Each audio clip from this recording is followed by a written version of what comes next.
88.3, The Buzz, live from St. Bonaventure University. You're listening to the Director's Cut with Nic Rohloff and Tyler Smith. And boy, do we have a show for you guys. It's been a wild day in sports, a wild weekend in sports, and we have more and more coming up because you know what? It starts this Friday. Don't like the new format, though. I gotta say, why is it Friday to Monday and not Thursday, Friday, Saturday, Sunday?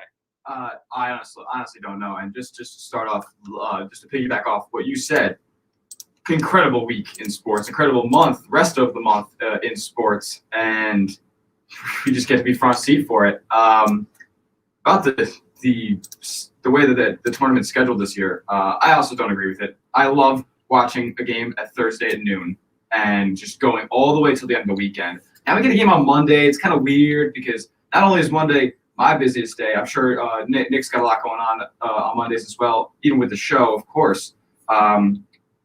We don't know. We have not discussed it yet, but are we going to be doing the show live during the games next week? I don't know. I like to be in front of the television for every game that's on. I'm addicted to March Madness. This is the best time of the year. It's my favorite time of the year, and I can't wait to talk about it. Before we get into March Madness, we have some stuff to talk about because St. Bonaventure Bonnies, A10 champions, beating VCU 74-65. If you would have told me we would have won, I would have believed you. But if you told me we would have won leading the whole way and pretty convincingly, I would have not believed you. I cannot believe that the St. Bonaventure Bonnies ran through the A10 tournament like they were supposed to. I mean, I wouldn't say supposed to, but being the one seed, there's obviously expectations that you are the best team in the conference.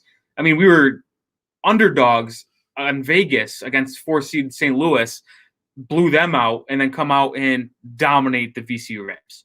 It was ridiculous. We walked to a title. We walked to a title.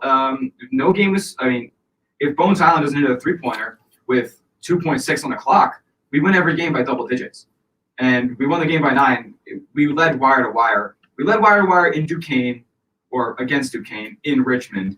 Also led wire to wire against St. Louis, and we did the same thing yesterday. It was ridiculous what I saw from the Bonnies this weekend. Being there in person, it was unreal. The Bonnies fans came out in droves. The traveling Bonnies is what I was hearing throughout the weekend, and they really showed up. The Dayton security just hates St. Bonaventure students, St. Bonaventure alumni, just not fans of the Western New York Warriors that we are. And it was just so much fun. Just being hated has never been so much fun. And we just got to embrace all of it. Tore up the city of Dayton, tore up the Atlantic 10 tournament, and we're dancing now. Precarious position, but we'll get to that in a little bit. I'm just happy to be dancing. And we didn't even have to worry about it. We really didn't. We punched our ticket automatically. Don Welch said, all done here. We're going to Indianapolis. Let's go. It is going to be so much fun this weekend. Play Saturday, 1:45 against LSU. Coach O, I love you, but this is LSU hate week now, and I can't wait for the culmination of it this weekend. Yeah, you know, obviously we had nothing to worry about after the A10 automatic qualifying bid. But the way the committee had us seated, it would have been interesting to see what would have happened if we did not win an A10 conference game. Because a lot of people thought we were in, no matter what, heading into the A10 conference tournament. But if we didn't even beat Duquesne, the way they had us seated didn't look like we would have been in. But before we get to our seeding, let's actually talk about the championship game. Kyle Lofton, man. Big-time player, plays big-time minutes in a big-time game. He didn't win most outstanding player in the tournament. We can dive into who deserved it, but Kyle Lofton going 4 for 5 from 3. And we if you followed us along, we've been talking about Kyle just get back to his 33% three-point shooting like he has in the first 2 days or the first 2 seasons of his career. And boy, did we need all 4 of those threes. It's funny. All 4 came at pretty crucial moments in the game. I mean, when VCU was looking to make a run, the Bonnies just answered with a three-pointer or a devastating block or just a really tough defensive possession. They were there every step of the way. They were there to match every punch that VCU threw. And you talk about the Kyle Lofton three-pointers, that was one of the most vital parts of the game. We hit 8 threes yesterday, and that's more than we have in the A10 tournament. We didn't play our best game.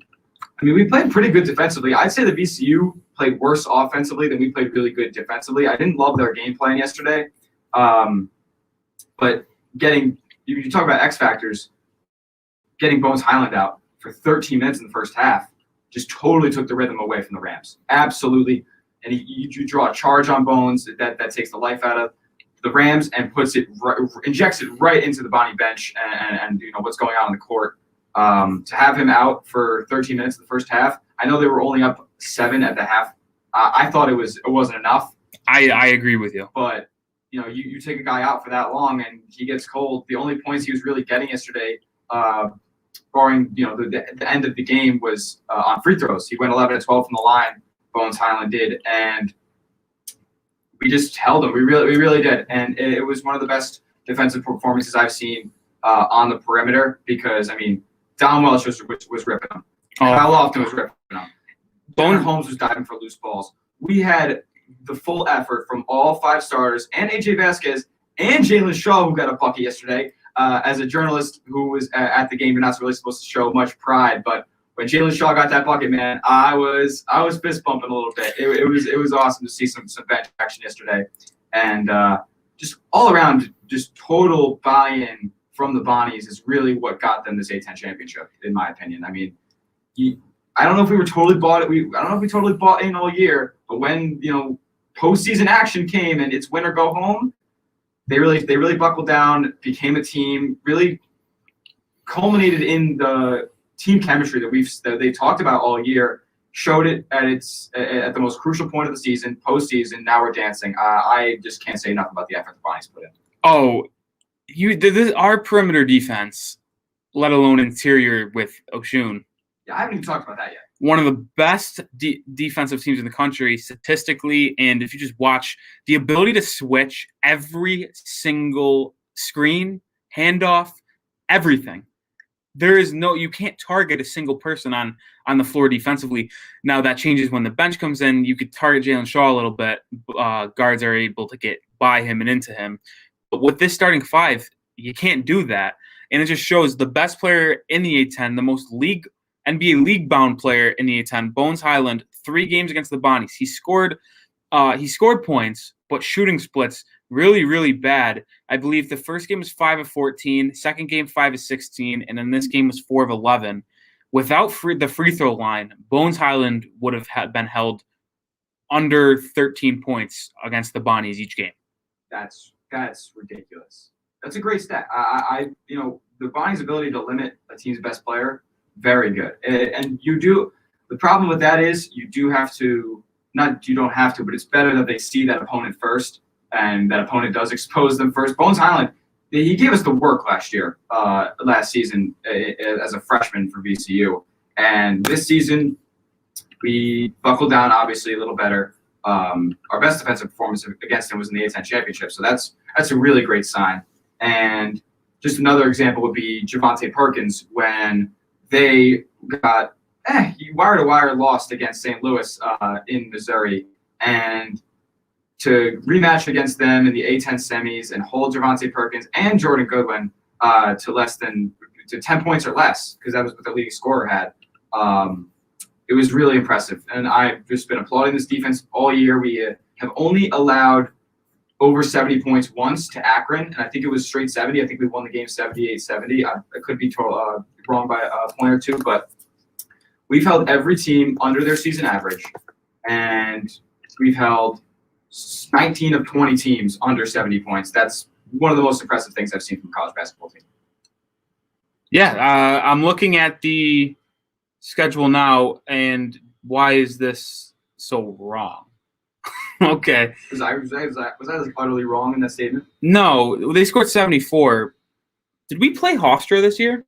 Yeah, no. Wait.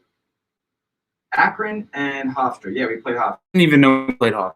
I'm going to be honest. That's why I thought that was the wrong schedule. Games, Akron and Hofstra. I only thought we played Akron. Either way, you were 100% right about our defense. Yeah, we gave up 74 to Akron, but that game was weird. Oshun also had 25 points. So yeah, there's a lot of things awry in that game. Yeah, but in A-10 play, my goodness, the defense took another step.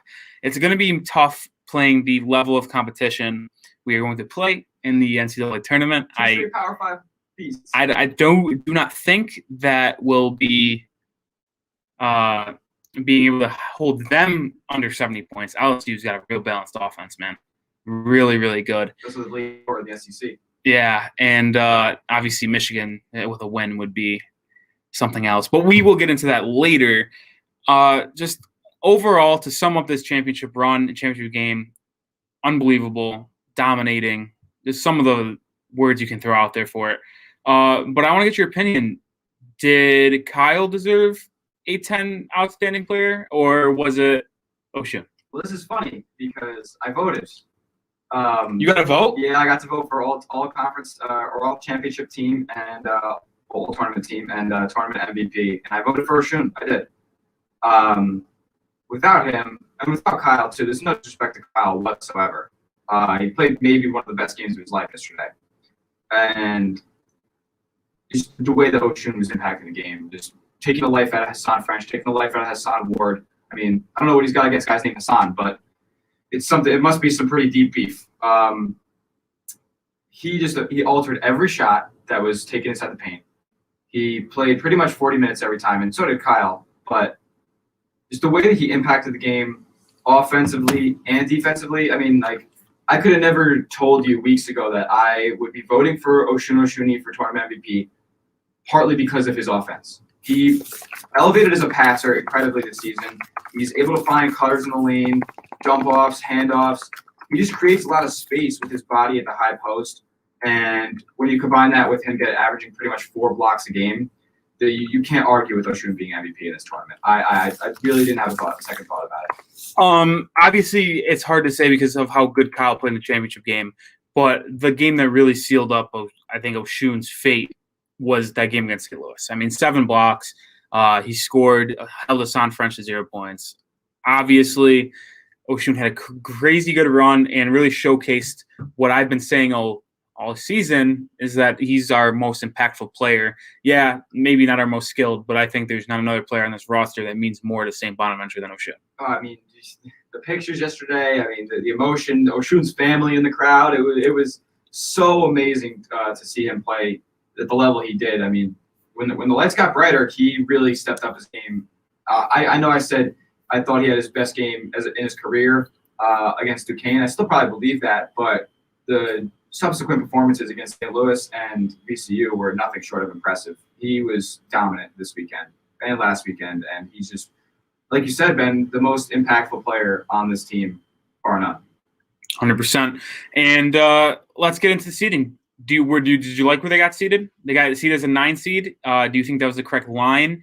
And we'll talk about the game more in depth when we go into region on region. But what about the draw? Let's get into that. Okay, so the draw, and I don't want to touch on the rest of the bracket too much. Like you said, we're going to get into it pretty much the entire second hour of the show. If you just look at some of the teams that were seeded above them, I didn't like the seeding in general. I mean, Oregon is a 7. That's pretty low. I think that we're better than Wisconsin. I honestly think we're the same skill as Loyola Chicago. Clemson being a 7 seed bothers me. It does. I don't really know who their signature win is off the top of my head. Did they beat Duke? I think they did, but everybody beat Duke. Yeah, I was gonna say. Rutgers Rutgers is the seed right below us. I know I want the highest seed possible, obviously, but if we just swapped with Rutgers, we would have a matchup with Clemson where I know for a fact we'd beat them. And then we get Houston in the second round, who lost their best player at the beginning of the season. They're 20. They've won 26 games or whatever, but yeah, that would have been the best draw we could have gotten, in my opinion. The draw we got was not terrible. If we're going to be an 8 or 9 seed, listen, 8-9 games are crapshoots, and we got the best 1 seed available to play in the round of 32 if we do win on Saturday. So I can't be too mad with how we were seeded, but there were errors all over the board, in my opinion. I agree with you. We'll get more into that when we dive into the whole college basketball bracket world instead of just Bonaventure. Just to throw back on Clemson. So they did beat Alabama. Oh, God. Okay, that's a big win. They split with Florida State. and they beat Purdue by 11. So they have a couple good wins. They do have a couple good wins, but struggling as of late. I was gonna say they've been not good the past few weeks. Just not good. Those wins had to be. I mean, Alabama and Purdue. Obviously. In the season. Yeah, obviously. And I don't know when their last game against or when their win against Florida State was, but those are good wins. I'll give Clemson a little credit, but they're not very good right now. So it seems that the committee had its mind made up already with where the seeding was going to be. I think I saw that the Bonaventure was 37th in the total seed list, and VCU was 39. Yeah. I have to imagine if VCU ended up winning yesterday, they would have been 37th, and we would have been 39. So that's my take on that. What is their? Okay, so they got Oregon. They got Oregon. That's a rough matchup. And then Iowa. Who would murder us? You think? I don't know. They shoot a ton of threes, but that's one of our. I get Luka Garza, but the best player is the player of the year. If they had, that's true. But if Bonaventure had to draw up a big, really good Power 5 team, you'd want it to be someone or a team that shoots a lot of threes because of how good the perimeter defense is Bonaventure. And obviously, Gar's a different breed, but you have a depoy in Oshun that can cancel out some of Garza. Garza would give him problem strength-wise, I think, but I think Garza would be bothered by Oshun's length, which was an unbelievable thing. I don't know if we talked about this last.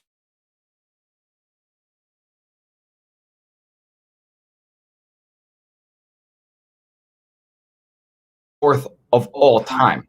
That's just absurd. Oshun's wing. I knew he had long arms, and that's what makes him such a good shot blocker. But that's unbelievable. Well, that's why Syracuse wanted to recruit him, because he had such long arms, could have played the middle of the zone and create a lot of havoc in the ACC. Oh yeah, in that zone, he would probably be averaging 3-4 blocks a game. Oh my God, they would not. No, teams just wouldn't. They would just shoot at that point. He would not. Nobody would want to go in the paint, especially with what. I'm not even gonna give Syracuse any props. Nope. You could have had him. You didn't. He's in St. Bonaventure now, not Olean. He's the defensive player of the year in a really good defensive conference too, in my opinion. Yeah, but either way, going back to the Bonnies draw, as soon as we won, I knew we were going to be an 8-9 seed in a 9 game. If we lost, we would have been a 10 seed, which I would have preferred, but it is what it is. Just a quick hypothetical. Hypothetical show. Yeah, hypothetical. We are the hypothetical show. If we beat Dayton, where do you think we'd be? I really think 6. I would go 6. Okay, I swear I would go 6. I didn't know if that was outlandish or not. I said if we beat Dayton weeks ago to Tom Sipe that we could have been an 8 seed, and he laughed at me. Now we're in the 8-9 game after not beating Dayton and running the table. We legitimately would have been a 7 or 6 if we ran the table. Oh, 100%. Unreal. I talked about it even before you did, is that I firmly believed that if we ran the table,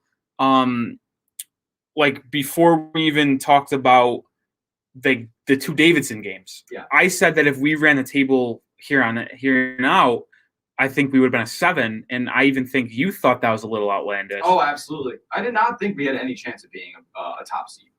But hey, we almost got it. So this close. We were and listen, granted, we were the last 9 seeds, so it's whatever. I like being a single digit. That's fun. It's cool it's great for the university. Oh yeah. And America better fall in love with the Bonnies, because I haven't seen anybody picking them in the round of 64 yet. You'll be sorry come bracket time. Just saying. Yeah, I think I agree. We're gonna have the break. When we come back, we're gonna go dive into the deep free agency world. I'm seeing some things right now that I don't love. So I saw it on my phone before. We did have some breaking news. I was gonna say it, but we were in the middle of Bonnie's talk, and I don't like to interrupt Bonnie's talk. We're gonna get into NFL free agency big time. There's been so much going on today. Nick has been having a field day with the Patriots. Maybe not now with the recent signing. My mind has been spinning. But we are just going to touch on all of that and all the signings. I even have some Seahawks frustrations, of course. So, yeah, we're going to head into a quick break. When we come back, NFL free agency. You're listening to the Director's Cut on 88.3 The Buzz. 2 for 26?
Back into WSBU 88.3 The Buzz, live from St. Bonaventure University. You're listening to Direct Call with Nick Rohloff and Tyler Smith. We just broke down Bonnie's heading to after the A10 championship and heading into the March Madness. Before we could dive into March Madness, NFL free agency, that crazy.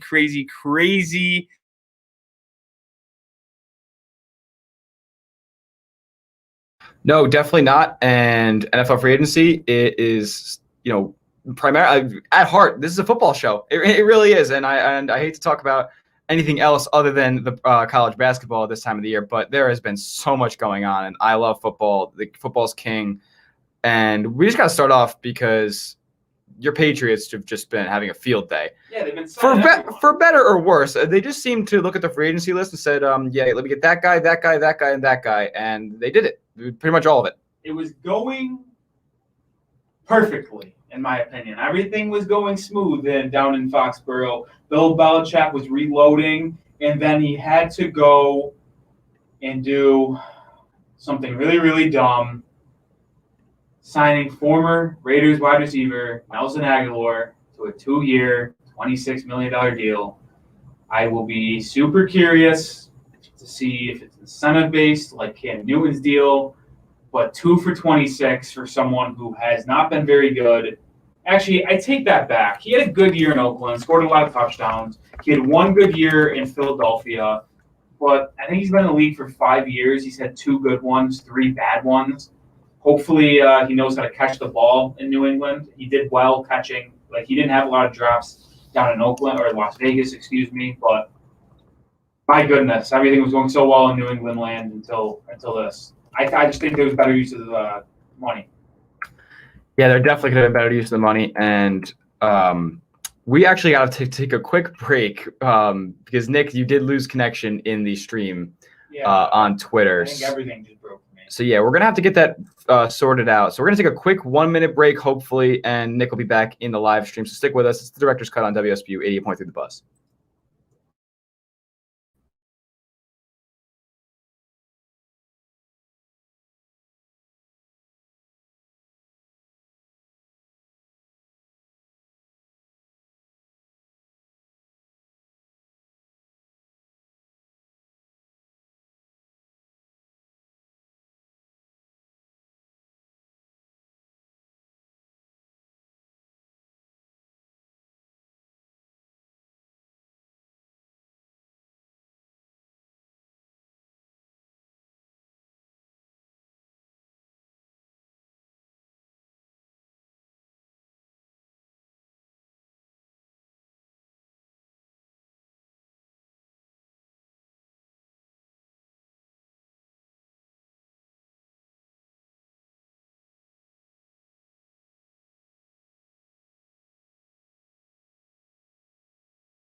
Welcome back to the Director's Cut. Sorry for the technical difficulties.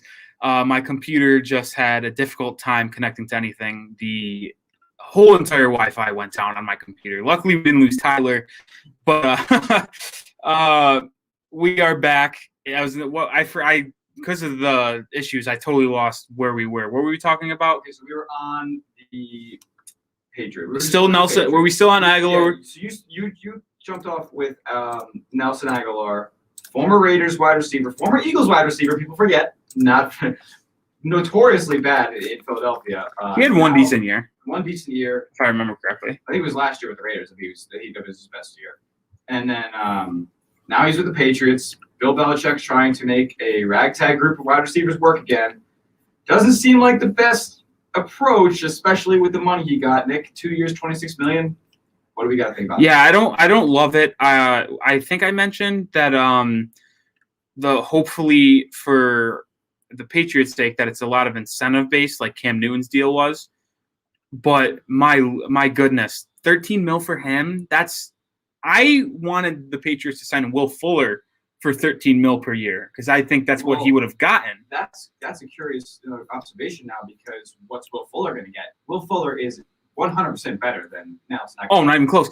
And everyone was waiting. I saw like a lot of analysts tweet out, can the first wide receiver sign so we can see what the market's going to be like? Everyone wanted to see what Kenny Galladay was going to – they wanted to have him be the first receiver to go off the board so people can follow in and judge based off that. I don't want to imagine what Kenny Galladay is going to get if Aguilar is worth 13 mil per year. That's the thing. Like, I'm very confused because the salary cap goes down $10 million and Nelson Aguilar gets more money than I ever would have thought he would have gotten in a normal year. Very confusing, but, I mean – he was halfway decent last year with Derek Carr, who's not a great downfield thrower. Nelson Aguilar has been billed as a deep threat. If that's what you're gonna do, then so be it. Don't think that him and Cam Newton is the best pair, though, in my opinion.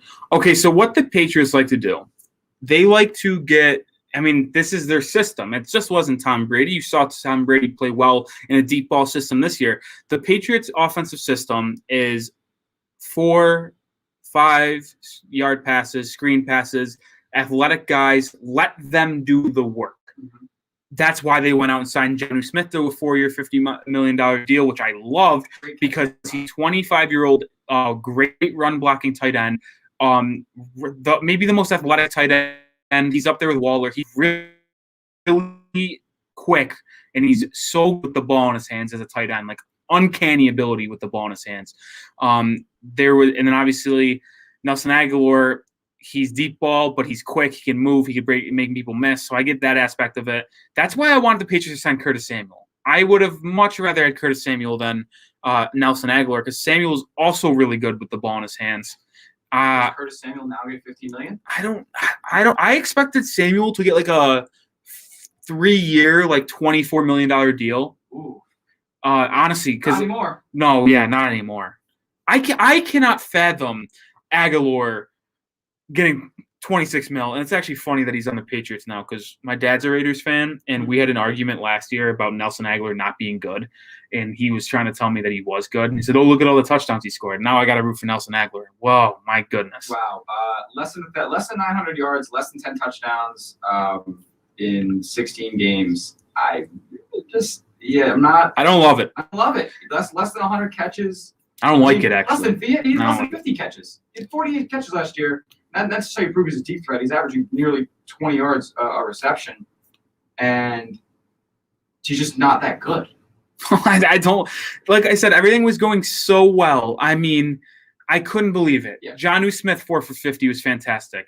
We're gonna get into that. I mean, aside from Nelson Aguilar, let's just run down the Patriots' other side of the state because the rest of them put you in a pretty decent mood. I'll tell you that. Yeah, I could run through them because listen to this. Before free agency even started, Cam Newton, 1-year, $5.1 million deal. This was like from the last show we did Monday to now. The Patriots have made had 7 moves, like unbelievable. Yep. I actually think, 8 moves if you count Marcus Cannon's trade. So let's just run through what the Patriots did in the last week. Cam Newton, 1-year, $5.1 million deal. It was reported $14 million, all $9 million extra from that 5. It's incentives. I looked at the incentives. Unless Cam Newton turns into 2015 Cam Newton, none of that are going to happen. So don't really have to worry about that. I just told you, we just talked about the Nelson Aguilar's deal, so they did that. Jonnu Smith, 4 for 50. I love that deal. I can't talk about how much I like it. It's a little more money than people projected him to get. I think people were projecting like $10 million a year, 4 for 40. But it's still less than what Nelson Aguilar was. Just saying. Yeah, so that I didn't even think about that. Why'd you have to do that to me? Trade for Trent Brown from the Raiders. So another Raider. No, that was a great trade. Restructured his contract where he's only making $11 million this year. Traded Marcus Cannon away to the Texans, and they just swapped 4th, 5th, and 6th round picks, which means they just moved up because the Texans have the 3rd pick in each of those rounds, and the Patriots had 15th. So they just moved up 12 spots and got rid of Marcus Cannon, who was not going to play and was owed $6.1 million. Now that was added to this cap. They signed, like I said, Matthew Judon, great pass rusher, 4 for 56. A little more big contract, but worth it. And I do not know how to say his name, but I just go with Davin Godchaux. Yeah, Devon Godchaux. I'm gonna go with that one. D tackle for the Dolphins, really good run stopper. So I like that deal. And we're not totally unaware of this guy. Like, he's a good player. Yeah. Just can't say his name. He definitely stops the run really well. Plugs the center of the defensive line. And then to finish off all the moves thus far, Jalen Mills, former Eagles defensive back, 4-year, $24 million deal with New England. I like that. $6 million per year. Versatility is an understatement when it comes to him. He is kind of like Tyrann Mathieu when it comes to his versatility. He plays corner, safety. He even played left outside linebacker in some formations. He's the nickel. Yeah, he's very versatile.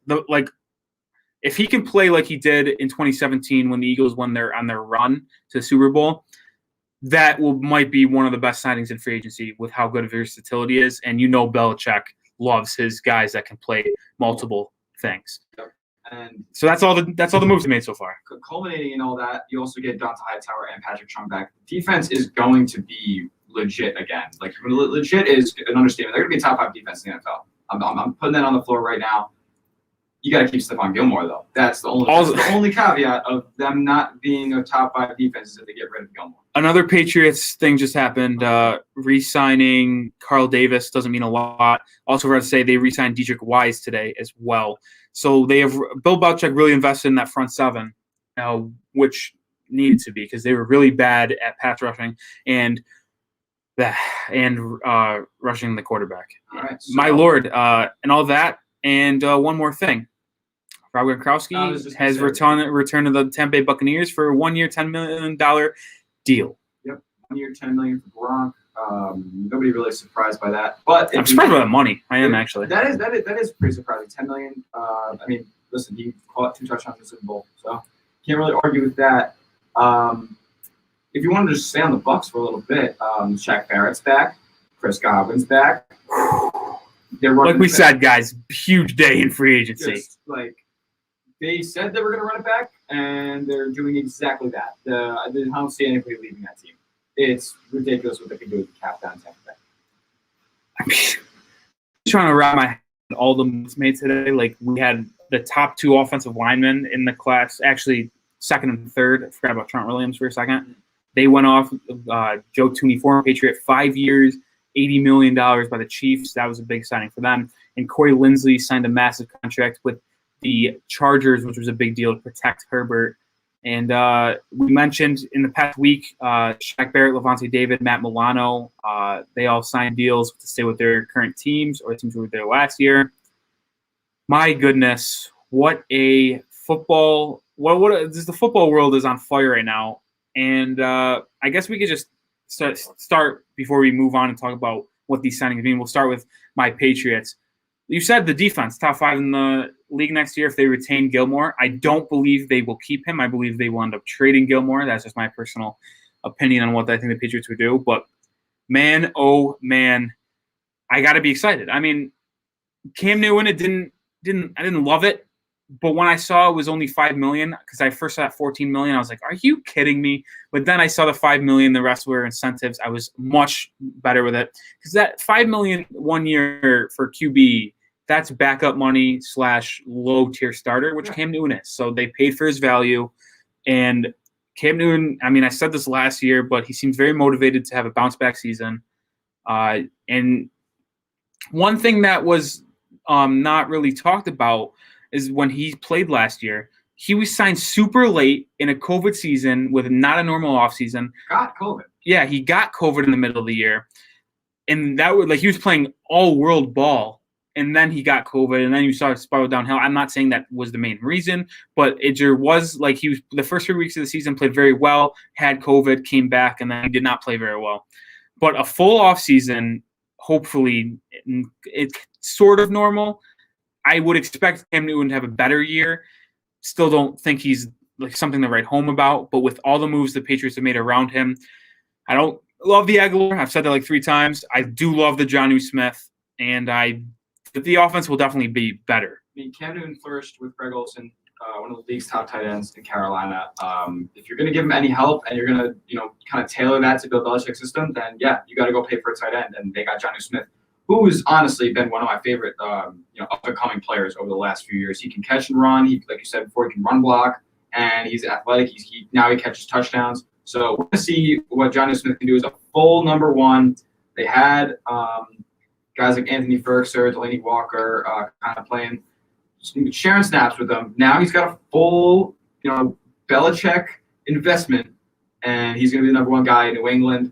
If we're just talking about our team so far, your team has been all over the market. Oh, that's an understatement. My team, the Seattle Seahawks, have been nowhere to be found. Doesn't look like we're going to re-sign Shaq Griffin. Great. Doesn't look like we're going to re-sign Chris Carson. Great. The top 3 offensive linemen are off the board. Corey Linsley, Joe Tooney, and I don't know who else. I mean, Trent Williams, he's off the board too. Is he? Wait, I don't think Trent Williams is off the board. Oh, he's not? No. I thought he went back to San Fran. I don't think no. It's not official yet? No, okay. I don't think they want him back, and I think he said he wants to be back, but nothing's been made official yet. Well, Mike Iupati, you retired, so we need an offensive guard there. Yeah, in a season where, there's been friction between your starting quarterback's camp and the front office, it might be, imperative that you get him some offensive line. I don't know how many times I've said it, but you might want to get Russell Wilson some protection if you don't want this franchise to be sold in the next 3 years.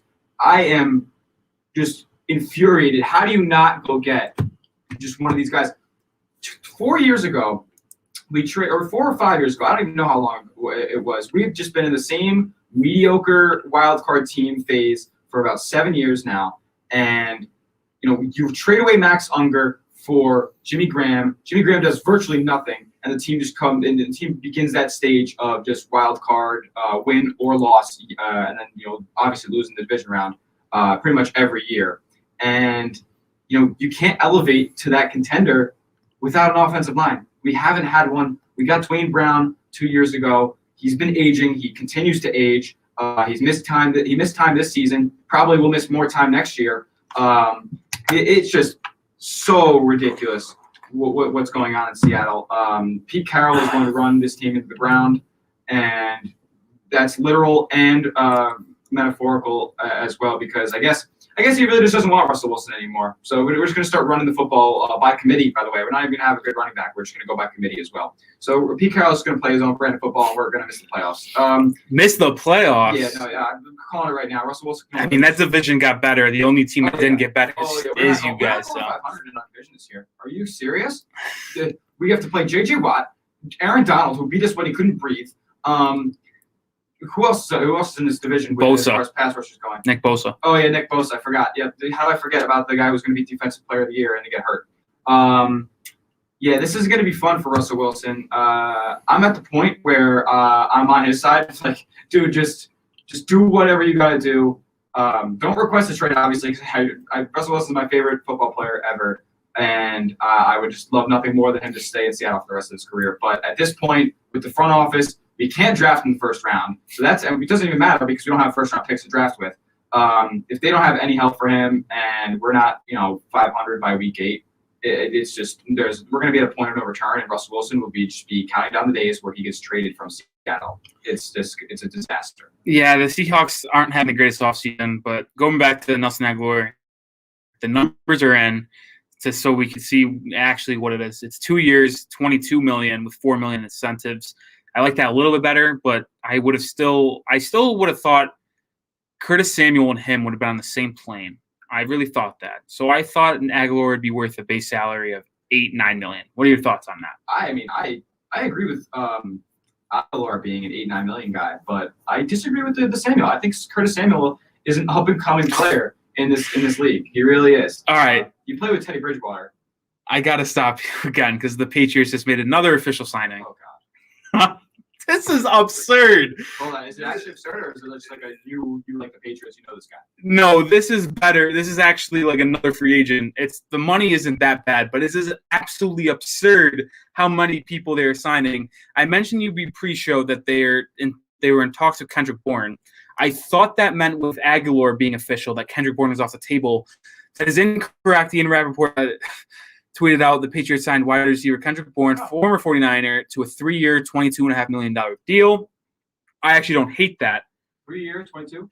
Yeah, I don't hate that at all, actually. No, I think, I mean, if we were just talking about before what Belichick likes out of his receivers, Kendrick Bourne can catch and run. So okay, well, if you want to look at the immediate impact, they just signed like 8 people today, 2 wide receivers. So when you're writing down your mock drafts and looking at who the Patriots are going to draft, I think you can take wide receiver out of the play at 15. Oh, at 15, absolutely. They're probably going to go. I think they're done at wide receiver. I think they're set going into next season, and their offense is going to look like. I have to imagine. Nelson Aguilar, number 1 receiver. It'll be the wide receiver core is going to be Nelson Aguilar, Kendrick Bourne, Jacoby Myers, and if Edelman still plays for the team, it'll be those 4 guys, and then Jonnu Smith at tight end. I can't imagine them doing anything else. I mean, maybe they draft a wide receiver on day 2, day 3. Yeah, but I don't love the group, but. Listen, it's an upgrade. It's not the worst group in the league. It was last year. It's not anymore. Going from Jacoby Myers, N'Keal Harry, and Damiere Byrd to Nelson Aguilar, Kendrick Bourne, and Jacoby Myers is fine. Jacoby Myers is a wide receiver too to me. He actually was not bad. I have to see more. I agree with you. At the point when he started turning it around last season, I was totally tuned out with the Patriots. They were not making the playoffs, and I just didn't really watch it much. But my Lord, I cannot believe how many people they have signed. Absurd. Wild. I love this. I mean, they have to be done. There's no possible way they could have money to sign anybody else. I mean, when they signed somebody during the afternoon, you said to me that they only have like $15 million left to work with. It looks like that's been spent now, so you're probably right. They're probably done. My math, I did the math. It was after Mills. It was after Jalen Mills. I did the math and said, if I'm right about the math, it would be $15 million left in cap, which it doesn't. It's still a little bit over, I guess. But like I said, I was doing math, and when you look at individual contracts, it's all about cap hit, and with each contract, it's different. It's just not its base value. Like someone's getting $5 million this year, it doesn't mean their cap hit's $5 million. So, like you saw in Shaq Barrett's deal, he got paid a boatload of money, and his cap hit this year is only $7 million. Like. I don't like you have to wait and see, but I can't imagine the Patriots signing anybody else. I think they just wasted all their cap money. Yeah. And day 1. I mean, if anybody's going to tamper, it's Bill Belichick. Man, he wasted 0 time, man. If you don't think 0 time. Bill Belichick and Drew Rosenhaus, one of the biggest NFL agents in the entire world, we're not talking before noon today or whenever it was when the tampering opened, you're just blowing smoke because he was obviously talking to people before today. Everybody talks before today. It just seems that people want to play for Bill Belichick again, and that's a promising sign for Patriots fans. I'd say I'm actually fired up. It's basketball season, March Madness. Give me the NFL season tomorrow. Come on. Either way, but okay, we've talked a lot about the Patriots. And rightfully so, because they've been the story of the day in the NFL. I mean, you can't talk about the NFL trade or NFL free agency starting without the first thing being Bill Belichick spending. But let's go into some other signings. Leonard Floyd just got a 4-year, $64 million deal from the Rams. He's a good linebacker to pair up with the rest of that defense, but that is a lot of money, like you said. Yeah, that's a lot of money.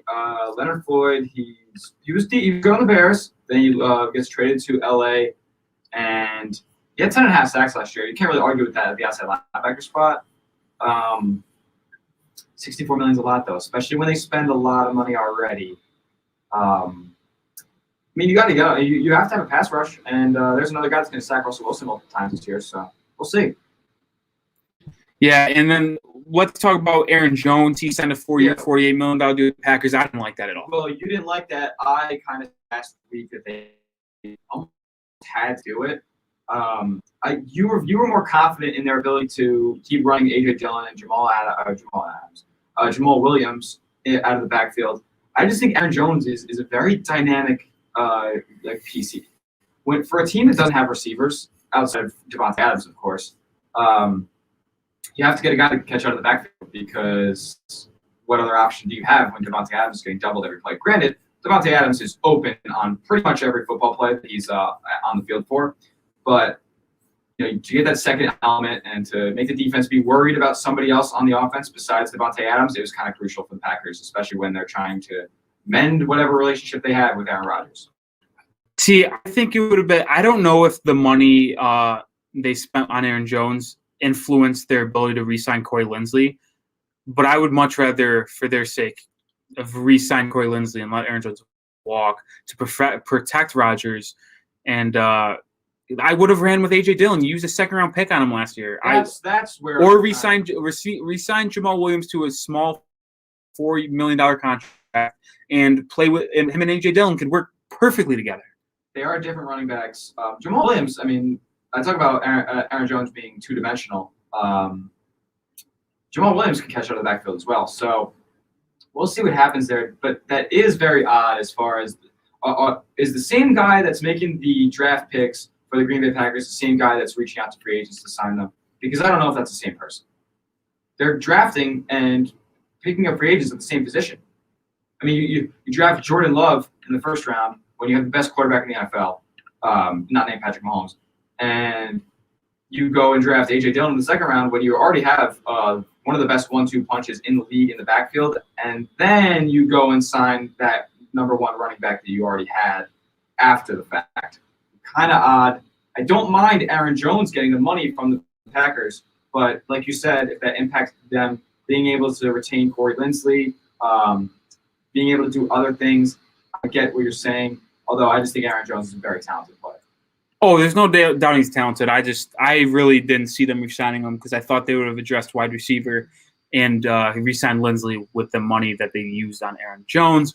Other contracts, Ronald Darby, 3-year, $30 million deal to the Broncos. Broncos are going to surprise some people. If they can get a quarterback or get anything out of Drew Lock, they'll surprise some people. Very good defense, good weapons, all the quarterback. Yeah, Drew Lock's got – yeah. He's story with John Elway the entire time outside of Big Matt. Drew Lock's either got to really progress or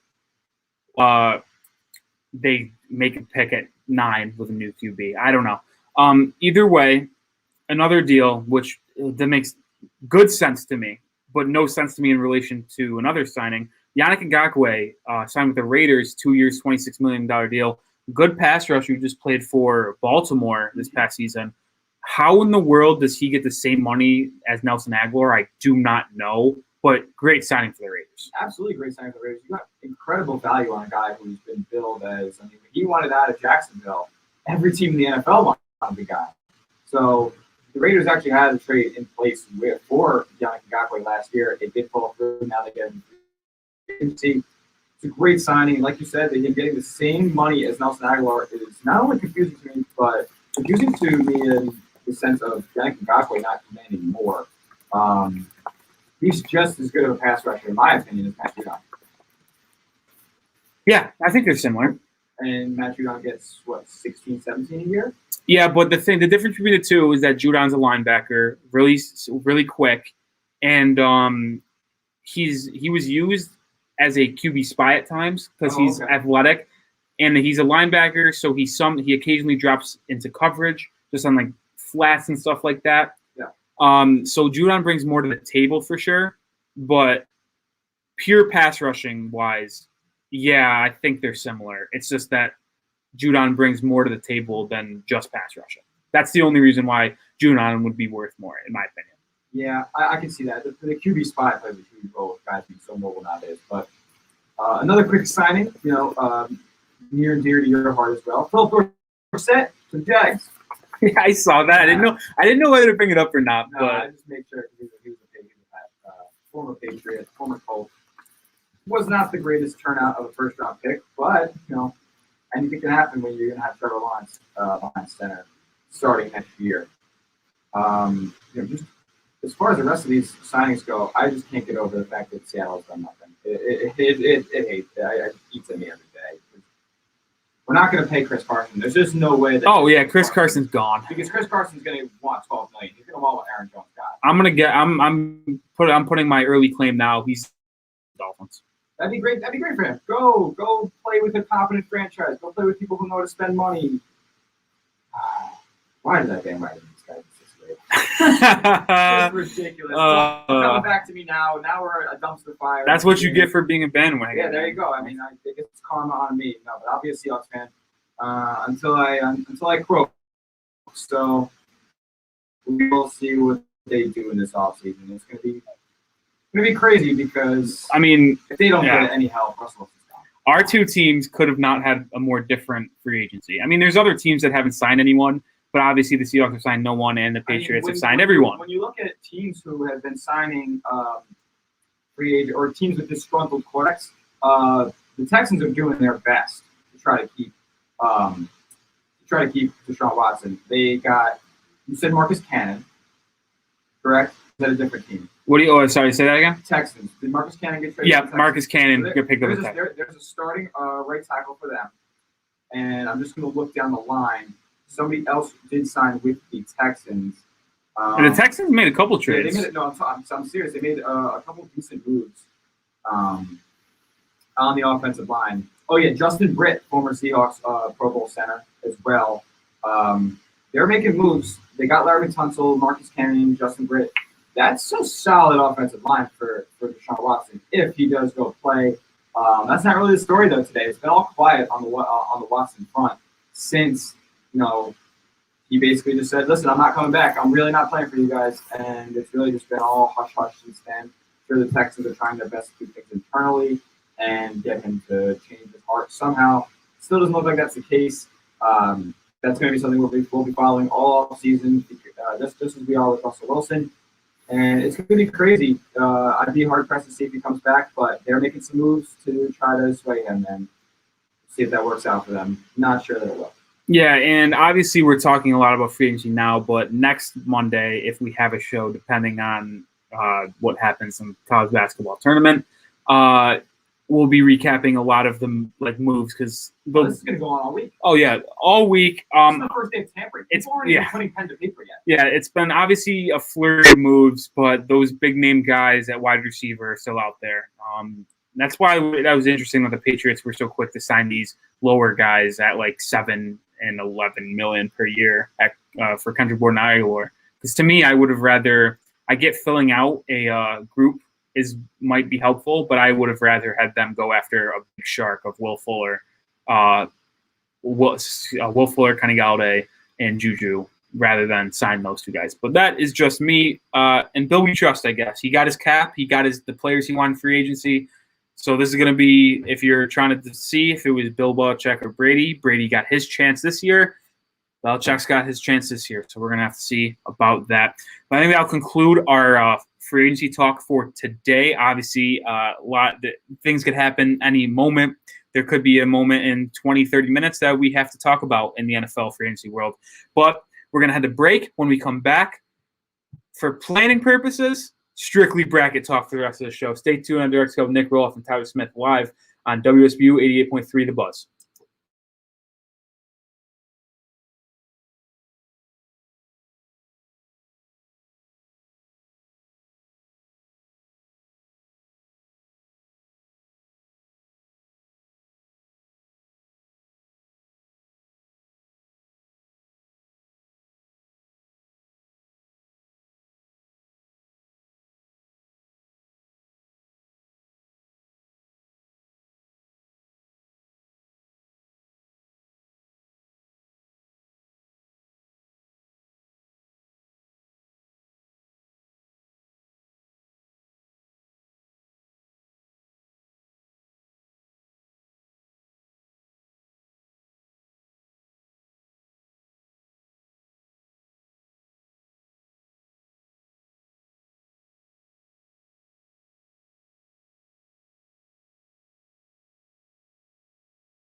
Welcome back into WSBU 88.3 The Buzz, live with Nic Rohloff and Tyler Smith. We talked about the Bonnies and NFL free agency in the first hour, and then the last hour is strictly bracket talk. Before we dive into individual regions, why don't we just give an overall generalization of the seeding? Do you think anyone was left out that shouldn't have? Let's hear what you got first. Okay, so as far as the teams that are left out, Louisville could have been in. Did they deserve it? Probably not.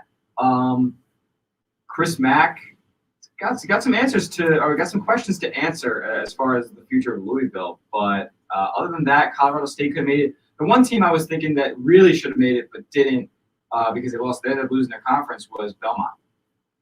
Belmont had 26 wins, the most in the country. Granted, most of those wins, quad 3, quad 4. But they tied Gonzaga for the most wins in the entire country this season. Probably you have to reward that. Yeah, but like the issue is that and those I want Syracuse getting an 11 seed. Okay, that was gonna be something I brought up. I thought that they should have made it because a buzzer beater against the number one team in the ACC. That shouldn't be held against you. And if they won that game, they would have been clearly in. So them losing it didn't really have a major impact on my thought on them. I thought they should have gotten in. The fact they don't have to play a first 4 game is a little absurd. That is Jim Boeheim is. He holds something over the committee. There must be some incriminating pictures of the committee members. It's bad. Jim Boeheim always ends up with an 11 seed, and he's probably going to make the Elite 8. Yeah, that's how it works. If they barely make it in, they make it run. Yeah, but if they're the number 1 seed, they're losing the round of 32.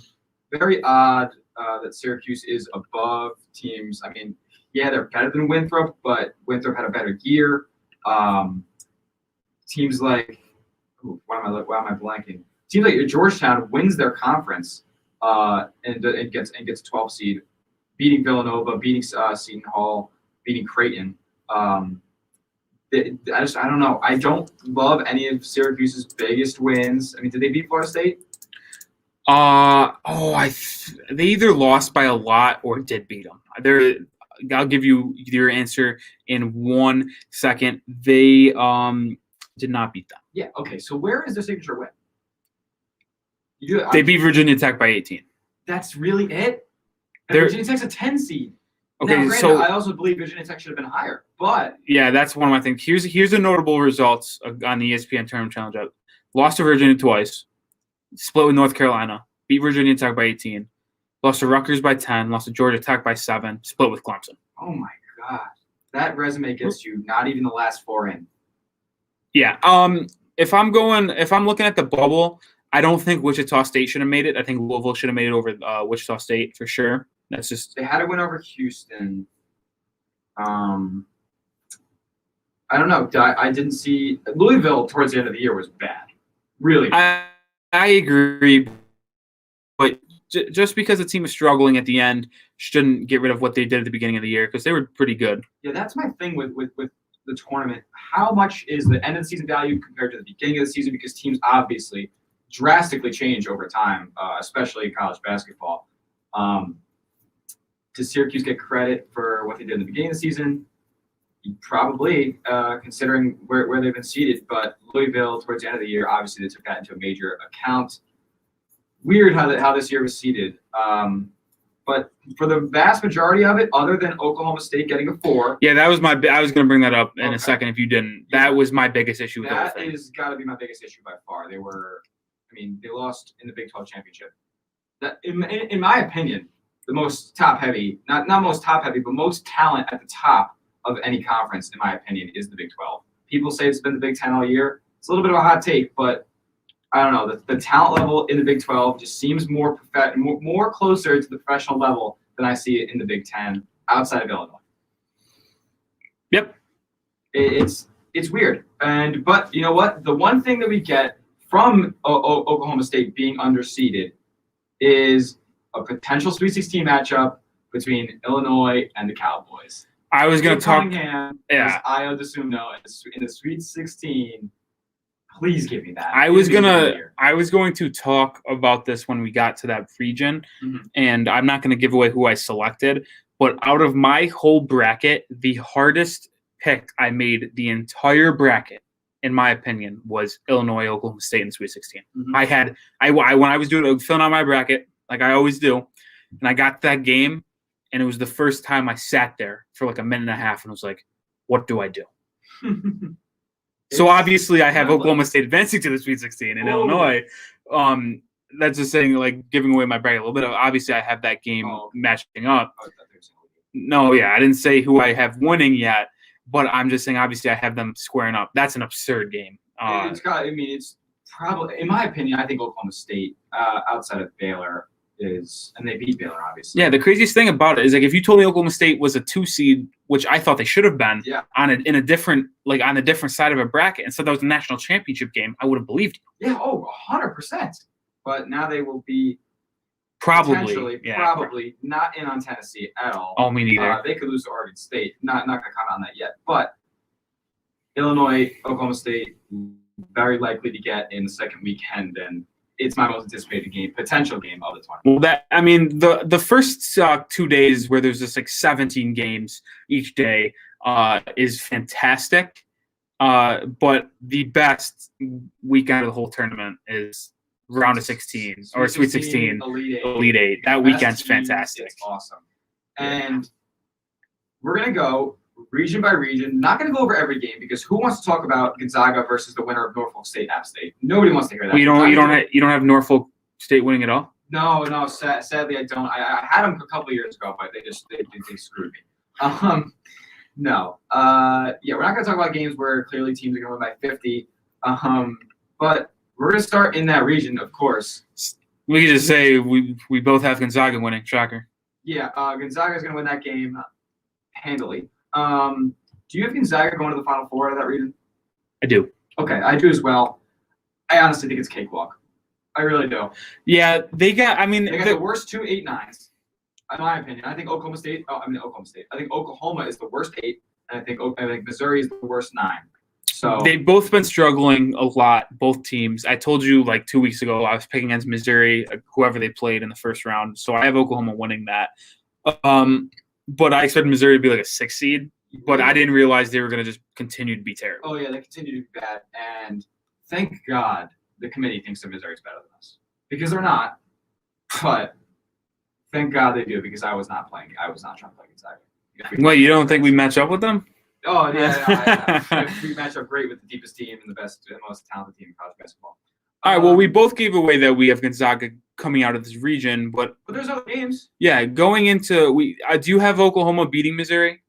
I do. I think they have better. I just think they have better players. I love Austin Reeves. I think he's one of the nastiest, craftiest, fundamental players in the nation. Brady Maddox, pretty good too. They might be missing him though. I'm not sure. In this upcoming game, we'll have to see about that. But I do have Oklahoma win that game. Next game though, let's give you the shocker of this show. You think? See, my favorite bracket is the Midwest, obviously going to that in depth. But this bracket's up there because the 5-12 game and the 4-13 game both could be upsets. Oh, yeah. You just said you have it, right? After I said for weeks that Creighton is... They were not good down the stretch. And I think UC Santa Barbara is legit. I really do. They score a lot. They're going to be able to go punch for punch with Creighton. And in that sense, it's a 5-12.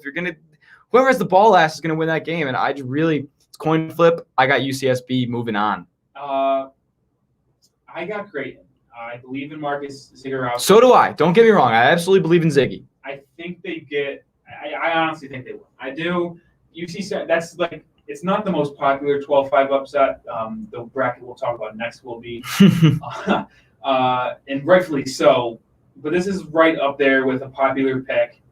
And usually when you see a consensus pick, like almost a 12 seed over a 5, it outside of Murray State over Marquette. Yeah, it usually doesn't happen. Usually does not happen. Like 2 years ago when Murray State lined up against Marquette, like I think like 75% of the people picked Murray State, and rightfully so. They blew them out by 30. Killed them. But I'm going against the grain on this one.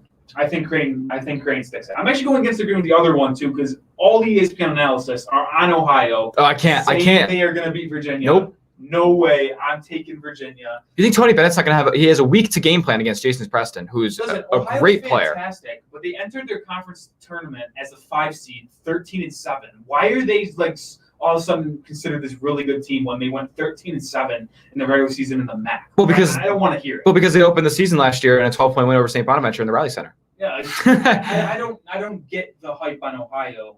I was higher on Virginia than I was. I was higher on Virginia like a month ago, like way higher than I am now. But I've been not buying into the Ohio hype, so I have chalk in the top part of that bracket. I have 1-8, 4-5. Yeah, I got 1-8, 12, 4.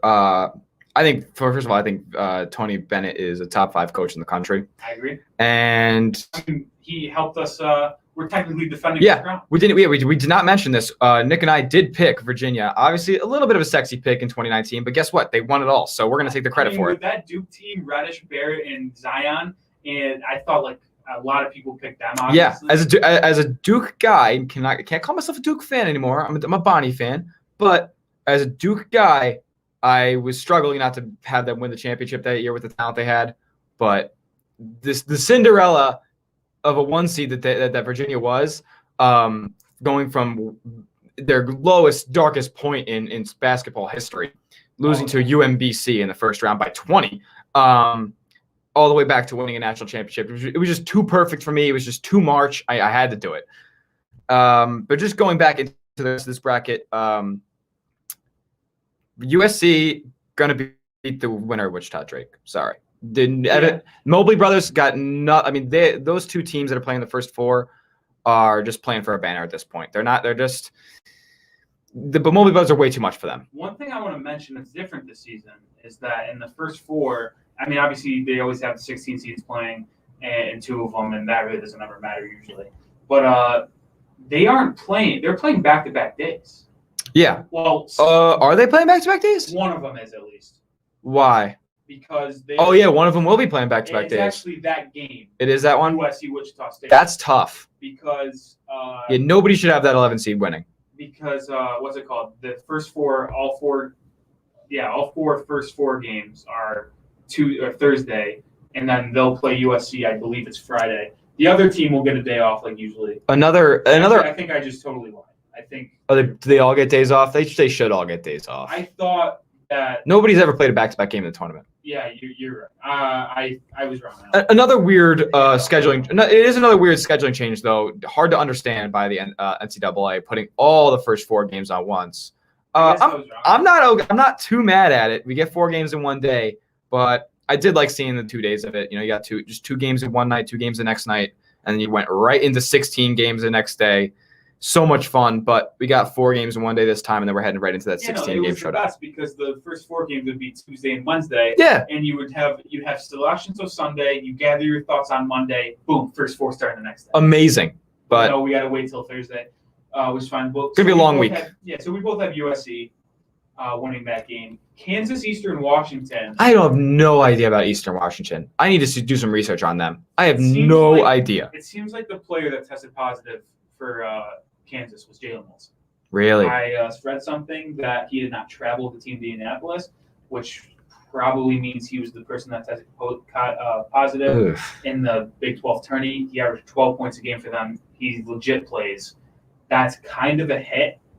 Do you think Eastern Washington could pull off the 14-3 upset? Not in this one. I do not. No. But I will tell you what. I planned for this already before I knew Jalen Wilson was the guy. I have 6-seed USC beating 3-seed Kansas in the round 32. Oh yeah, no, I you know what? I hate to have the same picks as you, but I think that's a great pick. Eastern Washington, I have no idea about them. 14-3 is a tough upset to have sometimes. You probably get one every what is it, like one every year, maybe one every 2 years. Yeah. Eastern Washington allows nearly 70 points a game. It's not going to happen. I also think in that, looking ahead to that round of 32 game between USC Kansas, the battle of David McCormick and Evan Mobley. If McCormick's playing. I assume he will be. By the second game, yes. I assume he will be. If he's not playing against Eastern Washington, again, I know nothing about Eastern Washington except for the fact that they put up points. They average 78 a game. if they get hot, watch out. But I have no idea. That'll be one of those picks where everybody picks Kansas and Eastern Washington comes and blows them out. But we both have the Jays. And the last two matchups of the West bracket, Oregon VCU, going to be a good game, but Oregon is criminally underseeded. I don't know. They were either going to be a 6 or 7 to me, so it doesn't really bother me. The question is, are they better than USC? Maybe. Are they better than Texas Tech? Not in my opinion. No, not better. better Better than BYU? Maybe. Are they better than San Diego State? I don't think so. No. San Diego State's pretty good. They don't have a go-to guy, but they are very balanced and can score from a lot of places. So I actually like their seeding, and I'm actually picking VCU in this one. 10-7's it's also a toss-up. No matter how you take it, 8-9's a toss-up, 10-7's a toss-up. They're basically the same thing. All four teams in the 7 to 10 line could be switched around, and nobody really care. 100%. I actually think I picked.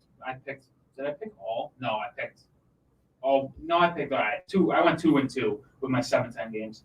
I picked VCU. I think Bones Highland, new star like that. I think he's going to bounce back from his poor shooting performance against Bonaventure. You better. And I'm also hoping he goes off so he gets NBA notice. Definitely. First round with leaves.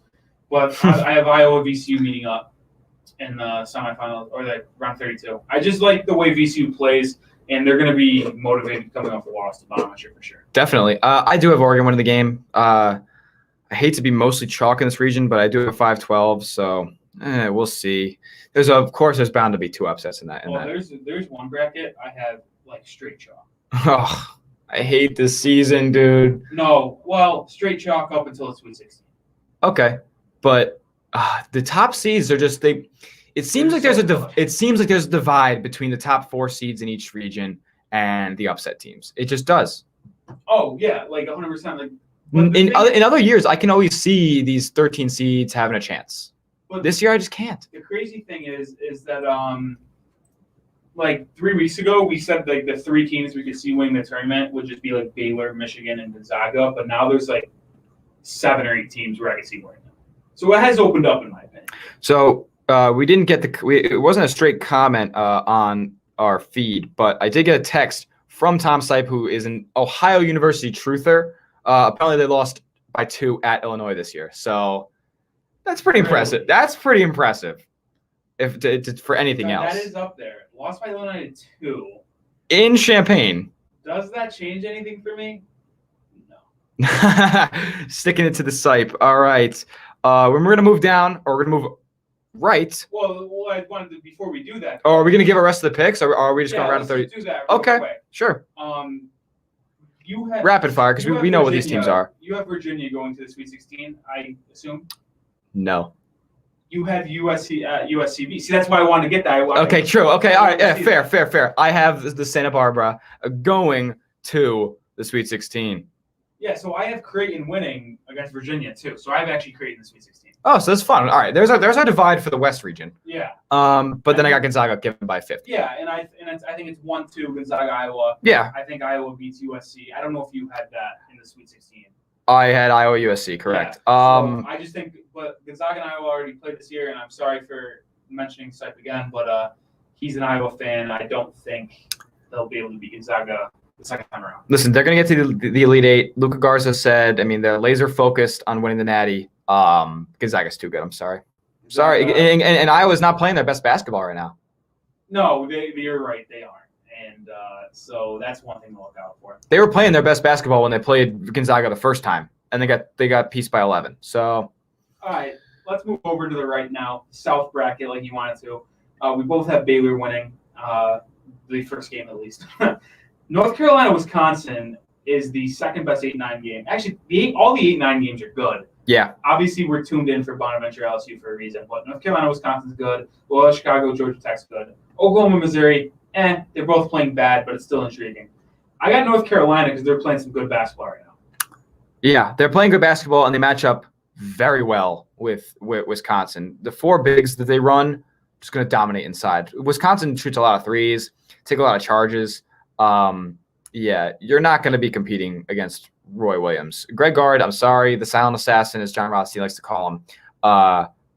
You're going to be looking at around a 64 exit because North Carolina, in my opinion, is also better than their seed. I thought they were going to be a 7. I thought that's where they were going to end up. It's funny. When they lost to Marquette at home, they were pretty much out of the tournament. Then they went on a ridiculous run. Really good at the end. Really good. And they're peaking at the right time. Obviously that's a trend that you want to have heading into the tournament. So, yeah, I got North Carolina coming out of that one pretty easily, actually. Yeah, I do as well. 5-12 game, Villanova Winthrop. There's no surprise where I'm going with this one. I said it last week. Say it. Taking Winthrop. Say it. Oh, yeah. Oh, this is the sexy 5-12, all right? This is Everybody loves Winthrop. Listen though, Villanova has been they're missing Gillespie. Really bad, missing Gillespie. Their backup point guard's banged up. They just lost to Georgetown. Like, I don't know. I think Winthrop's going to win. It's pretty even. Like, if you look at their points per game, what they allow points per game, obviously different competition. But I'm tuned in with my guys from Winthrop. I'm taking the Hawks. Let's not act like, well, first of all, this is a weird, just a quick, very quick tangent. The Big East had 3 players share Big East Player of the Year award. One of them, Colin Gillespie. One of them, Mamouche Cavelli from Seton Hall. And the other, Jeremiah Robinson Earl. Beast. Actual animal on Villanova. And in that case, I don't know. Winthrop plays 11 guys. And Robinson Earl, Player of the Year, elite scorer. I like talent. I really like talent in games like this, especially when everybody's picking the 12. I'm going to go with the 5. Give me Villanova. See, no, we just completely flipped.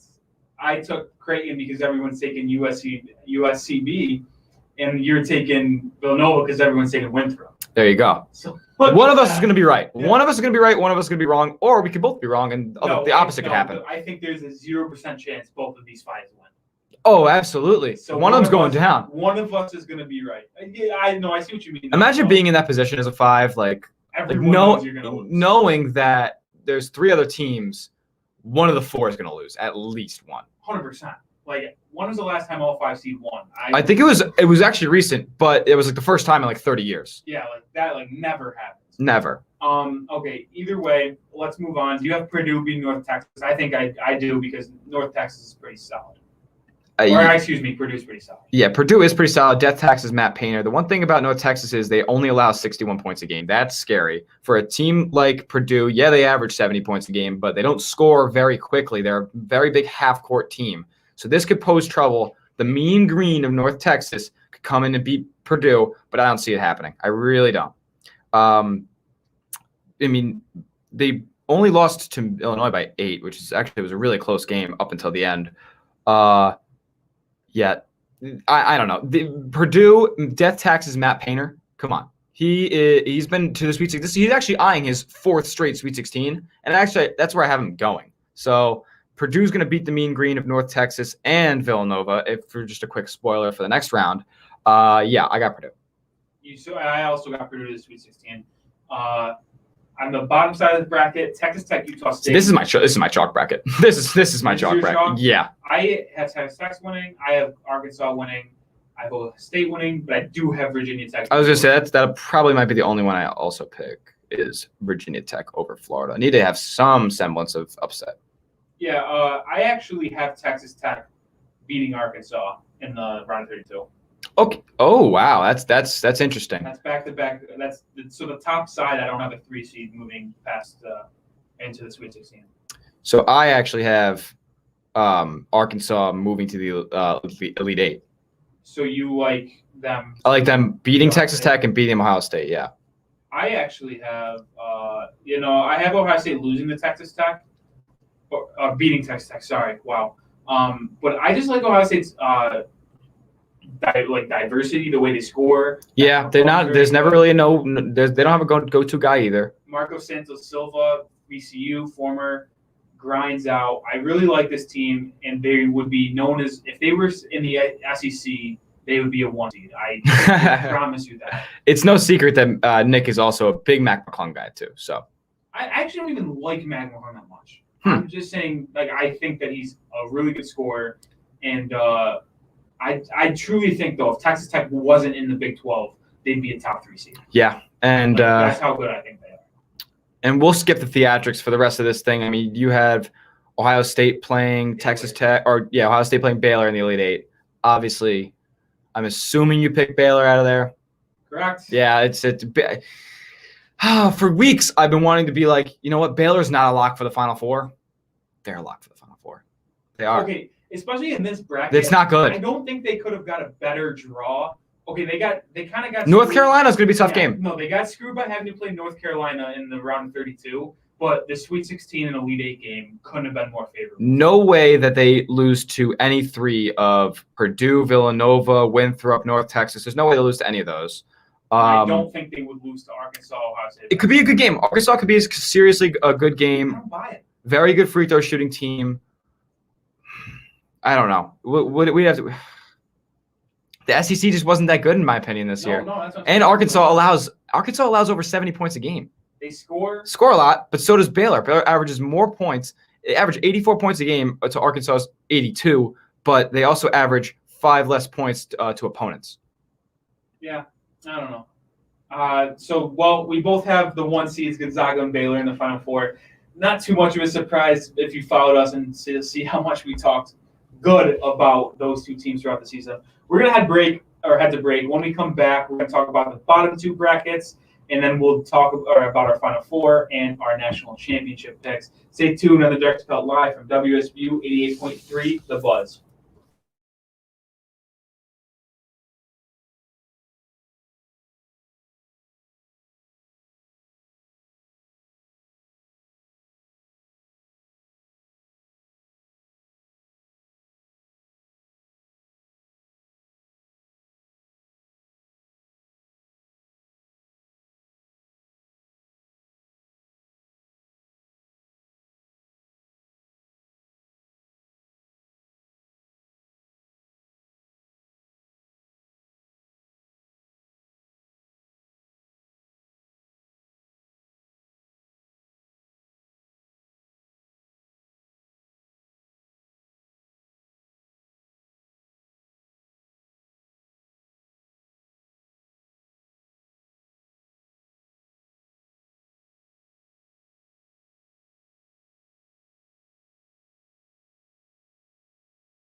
Welcome back into the buzz.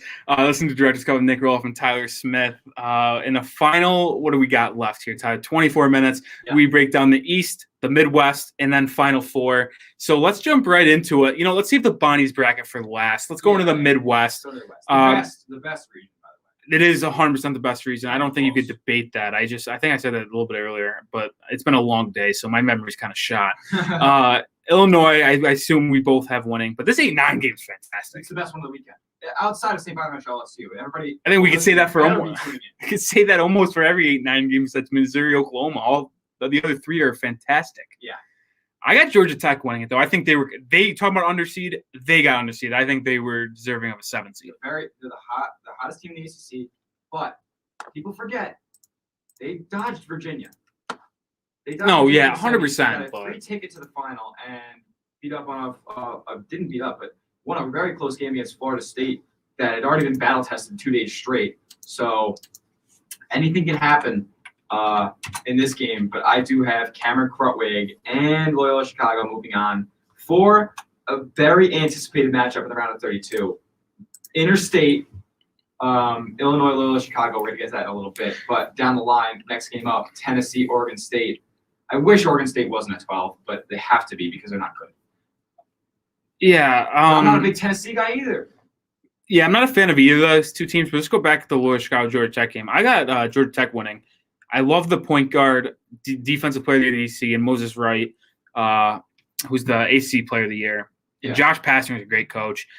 I also still don't like Loyola Chicago from its run earlier because they kind of got me out of some money. Oh, okay. So there's a personal grudge. Personal vendetta for me. So I'm going with Georgia Tech. Well, the thing about Loyola Chicago is they slow it down.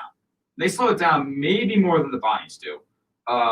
Their opponents average 55 points a game. I was so surprised we didn't get matched up against them. I thought they were just going to do it. That'd be such a fun game. It really would be a fun game. 2 mid-majors going at it, but nope, everybody's been matched up with the Power 5. So Loyola Chicago, they average 71 points a game. This is in the Missouri Valley, so we're not going to take this for granted. 16-2 in the conference. Their only losses came to Drake. And did they have one more? I forget who it was. They really slow the game down. Georgia Tech likes to play fast. I think it's a bad matchup for them. That's why I got Loyola Chicago moving on. Yeah, Loyola Chicago, they've lost to Wisconsin by 14, lost to Drake once, and lost to Richmond by 2. So there was 3 out of their 4 losses.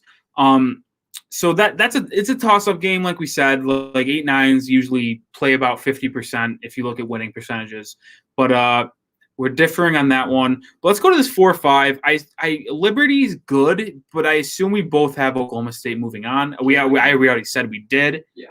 But Tennessee, Oregon State, I am so low on Tennessee, but I'm still picking them to win. I'm lower on Oregon Yeah. State. Like Oregon State went on a magical run, and that can either just absolute die in the tourney or it will continue, and I'm leaning on the side of the magical run dying. I'm also believing on the side of the Pac-12 stinks. The Pac-12 is awful. And the SEC is not great, but it's way better than the Pac-12, so I'm taking the 4th best team in the SEC over the 8th best team in the Pac-12. Yep. All right. I like that. Let's go to the middle or the bottom before we move on to the round of 32. San Diego State, Syracuse. I like San Diego State, but if I know anything about March, Syracuse is 1,000% winning this game. I don't want to do it because I'm not. I have been, I've never been a fan or not a fan of Jim Boeheim. I respect his success or lack thereof, but. You can't argue with what he does in March. You really can't. If he's a double-digit seed, he's winning his first game no matter what. Every time. Malachi Richardson, hello. This year they got his son as the go-to scorer, Buddy Boeheim, and Dolezaj is still in college somehow. I feel like I've been hearing his name for 8 years now. Yeah. They listen. They're not the worst team. Still play a 1950 style basketball in the 2-3 zone that really gets exposed a lot of the time, especially with this roster. Joe Girard's not very good. But I had high hopes for him because I used to. Everybody in New York had high hopes for Joe Girard except for me. I always knew he was not like that. He played in Class B. Yes, he played in Jim Fredette's high school, played the same opponents as him, and he averaged more points. The competition was not as good. Jim Fredette was obviously a way more talented player than Joe Girard. It doesn't matter. I like San Diego State, but I got to take Syracuse. I have to. That's what I'm saying. It's I have to. like You can't not. I think They're good for at least around 32. as much as Then yeah. they're going to get clapped by the next team where they're going to head to. As much as we said that we don't think Syracuse should have been a team that didn't have to play a first 4 game, like it should have been the last 4 in, like it's just mandatory. Like Syracuse is a double-digit seed in March, they're going to win their first game. Like that's where I said. But yeah, you said they're going to get clapped. I agree with you. West Virginia easily beating Morehead State in my opinion, and then I think because don't know much about Morehead State. I know a decent amount about these 13, 14 seasons. Like I said that before. Don't know anything about Morehead State. Don't know anything about the other team I was referencing earlier. Yeah, it's weird. West Virginia easy. Yeah, I think West Virginia will shoot Syracuse out of the gym too. And they'll play more physical defense. They play a very physical style man-to-man, even though they're not a great defensive team, but they buy into the Bob Huggins system, and that results obviously in great things. Now, I assume you're going with Rutgers in the 10-7 game. Are you? I'm not. I am going with Rutgers. Ron Harper Jr., baby. As much as we talked down on Clemson earlier, I still think they will win the game. And it's just kind of one of my things. Like everyone's against Clemson, and I'm just reversing that. I assume we both have Houston beating Cleveland State. Yeah, and I just want to talk about the wins that – just go back to that Clemson-Rutgers game because, first of all, first team that scores 45 is going to win. Clemson, yes, they beat Alabama. 1 by 8, actually. I didn't see the margin when you mentioned that earlier. Had some bad losses as well, but Rutgers split with Illinois. They lost by single digits at Michigan. They got swept by Iowa and Ohio State, but they split with Maryland, beat Purdue, and they split with Michigan State as well. That's just a way better resume, in my opinion. We'll see what they got to do. Rutgers' first time in the tournament in 30 years. They got to win. That is something added to the equation I didn't think of, but that's a good point. Do you have Houston beating Rutgers? Yeah. Okay, I do too. I have to. Setting up a West Virginia-Houston game in the Sweet 16. Walks over. Houston. I agree with you. I have West Virginia in the Elite Eight.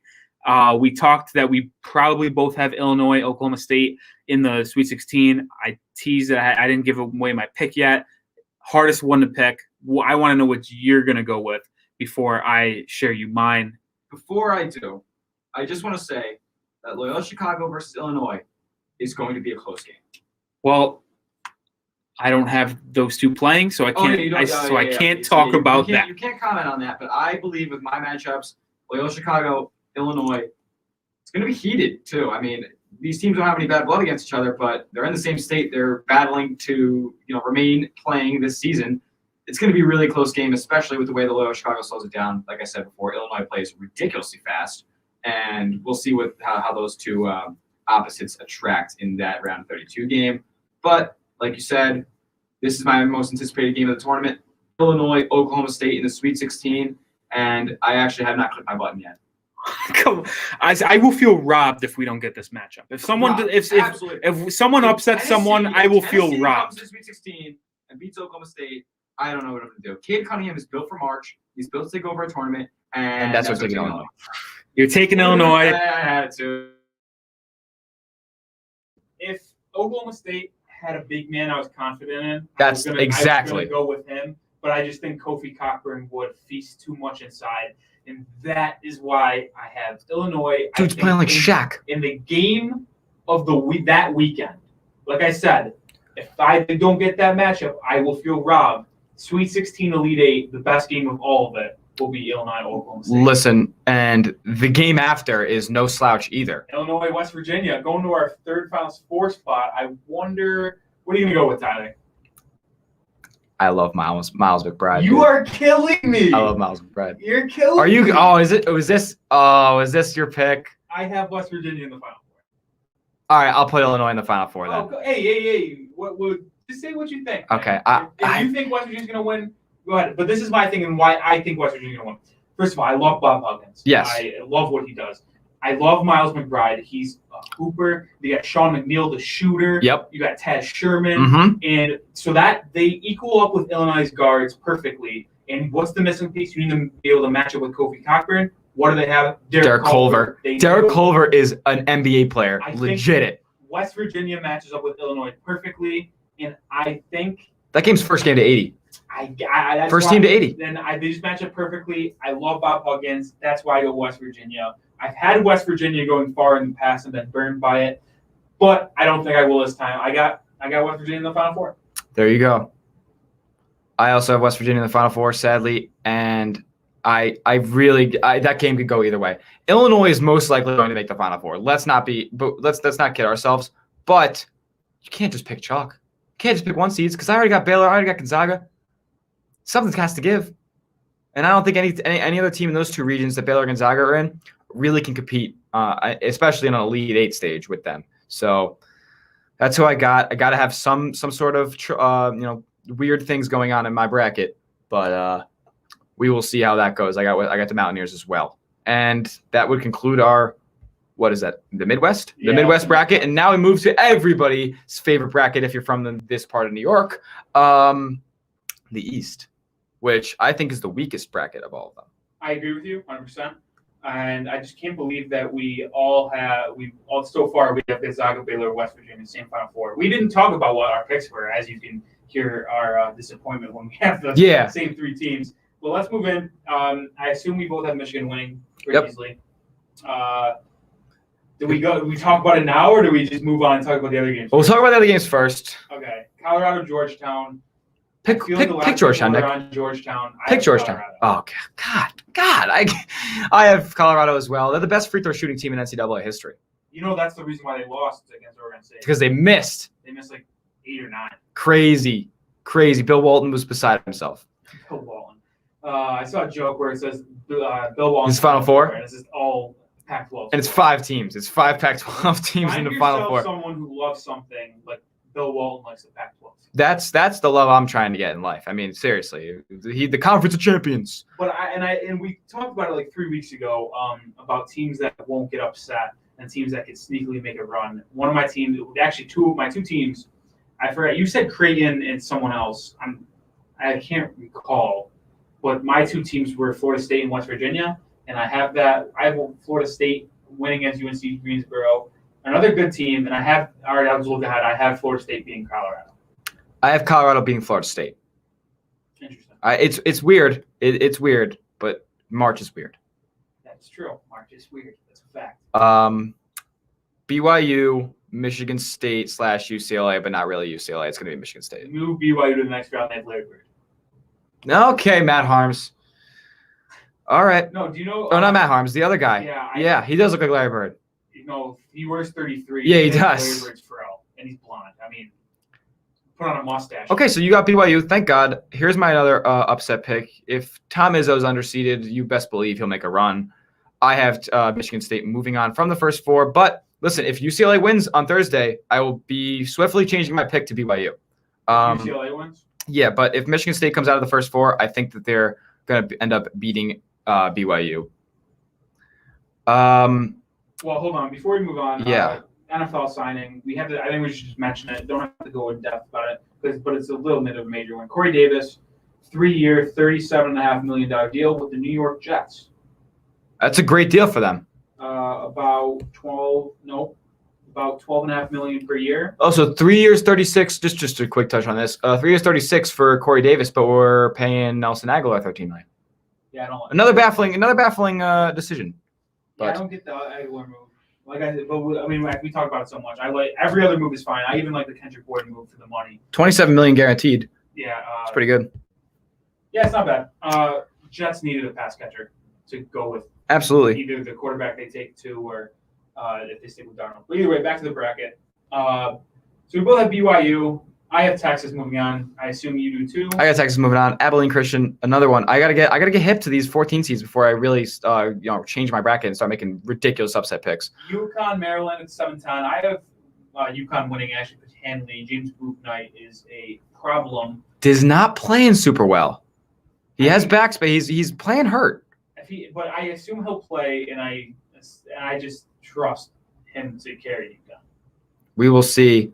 So you're taking Maryland? I am taking Maryland. They won at Illinois. They lost to Michigan 3 times, which is a little concerning. Lost to Iowa by 22. Split with Purdue, split with Wisconsin, and split with Rutgers. I think that's just a better resume. I mean, you're probably right, but I'm taking like what I think Tom came in and said. You always take the best players in March, and taking the best player on the floor, which will be James Buchner. There you go. All right, I don't hate the pick. That's another toss-up game for me for sure. I could change by the end of the week. I have Alabama winning, but you told me if there would be a 2 seed to be upset, it'd be this one because of Rick Pitino. Rick Pitino back in the NCAA tournament.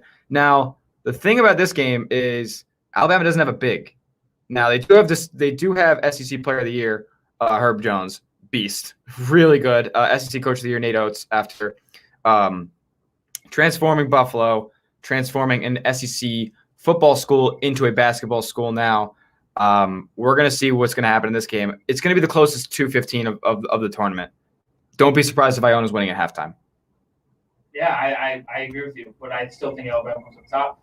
All right. Of course, I'm not picking Iona, but we pushed this off long enough.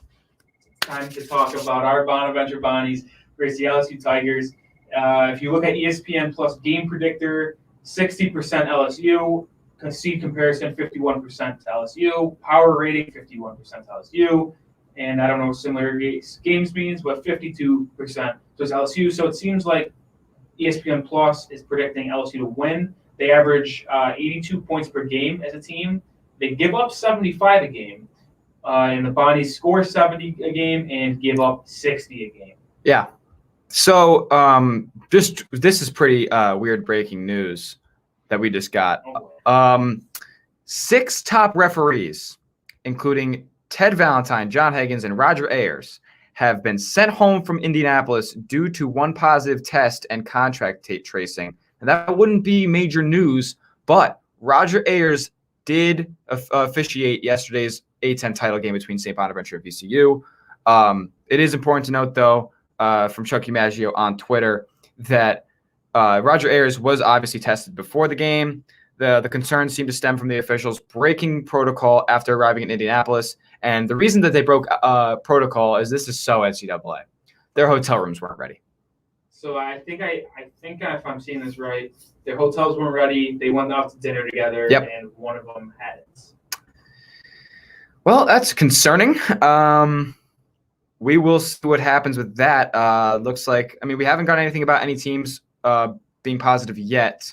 I don't know when the Bonnies got to Indianapolis, but I believe that they're already there. Because, they got there last night. Okay, good. Because once you win your conference or finish whatever you're doing, you go straight to Indy for testing and quarantine. So we will see what happens there. But back to this basketball game that everybody's going to be watching. What do you got in it? In my bracket, I'm picking St. Bonaventure because I feel like I'm legally obligated to do so. Of course. But if I didn't go to St. Bonaventure, unfortunately, I would be picking LSU. That's a great, and you know what? I don't think any listener is going to chastise you for saying that, because LSU matches up with us way better than we do with them. But one thing I believe that could really help is, like I said with Little Chicago before, we slow it down. That's LSU likes to play fast. They get shots up really quick. They shoot a lot of threes. We're good at we've talked about it a million times. We're so good at switching on the perimeter. If LSU lives and die by the three, and we saw them die by it this weekend in the SEC title game, taking a step back three for the last shot of the game, down 1, by the way. And if we can limit them from outside, anything's possible. And the defensive Oshuni is going to be critical in this game, obviously, because if teams are going to want to get inside, they got to go through him. Hasn't been the most successful formula so far. We'll see if he can continue his great play, because I voted for him for MVP of the tournament. I've been doubting him actually for a large part of the season, but he has proved me very much wrong. I got the Bonnies moving on, obviously, as well. But if I didn't go to St. Bonaventure, I'd be hesitant to make the pick as well. It's our most unfortunate matchup that we could have gotten in the first round. Them in North Carolina. Them in North Carolina. We did talk about that before. Yep. But all right, so we both have the Bonnies winning. If we went to Syracuse, it'd probably be unlikely that we had St. Bonaventure winning. Yeah. But we have them winning. Let's just keep it with them. If we have them winning the first game, are they going to upset the 1 seed Michigan? Yeah. No. Yeah, they are. My goodness. Yeah, they are. We're going. This is actually a firm belief, and it's not even just Bonaventure fans. There's a belief, among the winner of this game. That the winner of this game is going to beat Michigan, or give them a serious chance. Give them a serious shot. I I disagree with that. I have Michigan in my Sweet 16. Okay. Even though without Isaiah Livers, they're like a susceptible to an upset in the round of 32, but I still think they're good enough where they'll get there to the Sweet 16 without him. Well, they're really going to play through Hunter Dickinson. And if they do that, you're playing Oshun against a lefty, which is something that's going to be, under the radar as this week goes. He's playing against a lefty big who likes to work in the post a lot. I don't know how much that would, factor in, but it just doesn't see it definitely it would be a little different than playing a righty post-up guy. That's going to be it's going to be a really good game if we do end up winning against LSU. That the round of 64 game is going to be great as well. But we are the hottest team in the country statistically right now. So you have St. Bonaventure in the Sweet 16 playing Colorado? Oh yeah, not just the Sweet 16. So if they're playing Colorado in the Sweet 16, they have to win that game. They have to win that game. I got the Bonnies in the Elite Eight, and it'll be a former matchup for Mark Schmidt. It will be, we didn't even talk about it. Will Wade, coaching the LSU Tigers, used to coach at VCU. Bad blood with him in the A-10. Tyler, I'm going to just tell you right now, I think I'm really afraid that we're going to have the same Final Four and same championship matchup. Oh, boy. That won't be good. I'm going to have to make some adjustments. I think I just heard some alluding to. I don't want you to change because I want the viewers to hear our honest opinions. Yeah, these are our honest opinions. We did not talk about what we had as far as this bracket goes. I was filling out the bracket for in the middle of the show. I have no idea what's going to happen. This is also very much up for change as far as the rest of the week goes when I get more information on these 13, 14 seeds that could potentially make an upset. Because I always have one. I don't think I have any this year as far as 3 seeds or 4 seeds or lower getting upset in the first round. I don't have any this year. Yeah, so I don't either. But I have Florida State beating Michigan in the Sweet 16. Oh, really? And Texas beating Alabama. Oh, okay. We don't have the same Final Four then. Oh, okay, perfect. Different former head coaching opponent, but it could go both ways. Yeah, you said Shaka Smart. Yeah, so that's no, where I thought you were going not with where that. I have. Okay, cool. Okay. Cool. Well, then you basically know if you're out there, Shaka Smart, former VCU coach, coaching Texas. I have the Texas, Florida State Elite Eight in that bracket, and I have the third Big 12 team in the Final Four. Texas, I think, is going to beat Florida State and make it to the Final Four. Okay, so he has Shaka Smart, former Mark Schmidt opponent. I have Nate Oates, former Mark Schmidt opponent. They had some games against each other when UB and St. Bonaventure face off in the Big or Little Four rivalry of Western New York now. And yeah, I have the St. Bonaventure unfortunately falling in their historic NCAA tournament run that I have predicted to Alabama. I think that they play a bunch of teams who can shoot the ball, and Alabama's going to be the best out of all of them in that path. That's where they get up. That's just where the dream dies. Well, that'd be a sad dream to end there if that came true. If we were one game away from the Final Four, I would absolutely rearrange my pick. Okay? No way. So I have Gonzaga in Texas squaring off, and Baylor in West Virginia. You have Gonzaga in Alabama, and then Baylor in West Virginia. Yep. I have Gonzaga advancing to the championship game. How about you? I got Gonzaga. Yeah. Okay. And then on the other side, we both have Baylor, West Virginia. I have Baylor winning. Okay, I have West Virginia winning. Wow, a Gonzaga West Virginia championship. Yep. And 2 coaches who have been looking for that coveted ring for their entire careers. We'll see if they can do it in my fictional bracket. So you got Gonzaga West Virginia. I got Gonzaga Baylor. I'm going with the Baylor Bears to beat Gonzaga 87-82.